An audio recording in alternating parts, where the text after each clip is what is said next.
എന്തടിസ്ഥാനത്തിലാണ് അദ്ദേഹത്തെ ആക്രമിച്ചത്? നിങ്ങൾ എന്തടിസ്ഥാനത്തിൽ? ആര് പറഞ്ഞിട്ട്? ആരുടെ നിർദ്ദേശത്തിന്? പിണറായി വിജയന്റെ നിർദ്ദേശത്തിന്റെ അടിസ്ഥാനത്തിലാണോ? മുകളിൽ നിന്നുള്ള നിർദ്ദേശത്തിന്റെ അടിസ്ഥാനത്തിലാണോ? CPM-കാരുടെ നിർദ്ദേശത്തിന്റെ അടിസ്ഥാനത്തിലാണോ നിങ്ങൾ അടിച്ചത്? അത് ഞങ്ങൾക്കറിയണം. അതിനുവേണ്ടിയാണ് ഇവിടെ വന്നത്. എന്നിട്ടേ ഞങ്ങൾ ഇവിടുന്ന് പിരിഞ്ഞു പോകുള്ളൂ. എന്താണ് കാരണം എന്നുള്ളത് ഞങ്ങൾക്കറിയണം. എന്നിട്ടേ ഞങ്ങൾ ഇവിടുന്ന് പിരിഞ്ഞു പോകുള്ളൂ. ഞങ്ങൾ ഇവിടെ ഇരിക്കും. നിങ്ങൾ പറയണം, നല്ല കാര്യം ഇവിടെ പറയണം. ഞങ്ങള് ഇന്ന് ഷാഫി പറമ്പിൽ MPയെ ഞങ്ങളുടെ പരിപാടി കഴിഞ്ഞു പോകുന്ന സമയത്ത് ഇവിടെ വെച്ച് DYFI-ക്കാർ തടഞ്ഞു. അന്നേരം പോലീസുകാർ അവിടെ ഉണ്ടായിരുന്നു. പോലീസുകാർ മുഴുവൻ ആ പ്രതികൾക്ക്, ആ തടഞ്ഞ ആളുകളെ മുഴുവൻ സന്ദർശിക്കുന്ന സ്ഥിതിയാണ് ഞങ്ങൾ വീഡിയോയിൽ കൂടെ കാണാൻ കഴിഞ്ഞത്. നിങ്ങൾ ആരും ആ പ്രതികൾക്കെതിരെ ഒന്നും ചെയ്തിട്ടില്ല.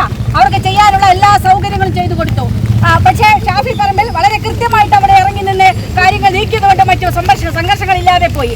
അതിനുശേഷം പ്രതിഷേധ പ്രകടനം നടക്കുന്ന സമയത്ത് ഒരു യൂത്ത് കോൺഗ്രസ് പ്രവർത്തകൻ ദുൽഫിക്കർ അലി, ജില്ലാ പഞ്ചായത്ത് മെമ്പർ, എന്തിനാണ് നിങ്ങൾ വണ്ടി തടഞ്ഞു നിർത്തി അദ്ദേഹത്തെ ആക്രമിക്കുന്ന സംഭവം ഉണ്ടായത്? അത് മറുപടി പറയുന്നത് പോലീസുകാരൻ. ഞങ്ങൾ ഇന്ന് ഈ പ്രകടനം ഇങ്ങോട്ട് നടത്തിയതിന്റെ പ്രധാന കാരണം അതാണ്. ഞങ്ങൾ ഷാഫി പറമ്പിലെ തടഞ്ഞതിന് ഞങ്ങൾ ടൗണിലൂടെയാണ് പ്രകടനം നടത്തുക. അവരുടെ DYFI-ക്കാർക്കെതിരെയാണ് പ്രകടനം നടത്തുക. പക്ഷേ നിങ്ങൾ പോലീസുകാരാവാതെ ഇവിടെ എന്തിനാണ് അത് ചെയ്തതെന്ന് ഞങ്ങൾക്കറിയണം. എന്തിനാണ് ദുൽഫിക്കറിനെ അടിച്ചത്? എന്തിനാണ് അദ്ദേഹത്തിന്റെ വണ്ടിയുടെ കീ ഊരി നിങ്ങൾ എടുത്തത്? എന്താണ് പ്രകോപനം? എന്ത് പ്രകോപനമായിട്ട്? നിങ്ങൾക്ക് എന്തെങ്കിലും പ്രകോപനം ഉണ്ടായിരുന്നോ? CI ഉണ്ടല്ലോ ഇവിടെ.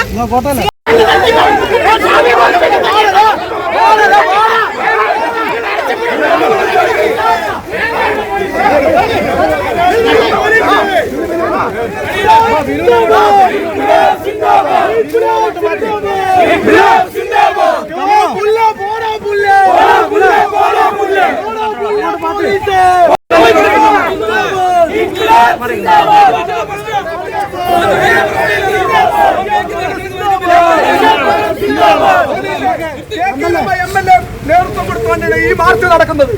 MLA പറയുന്നത്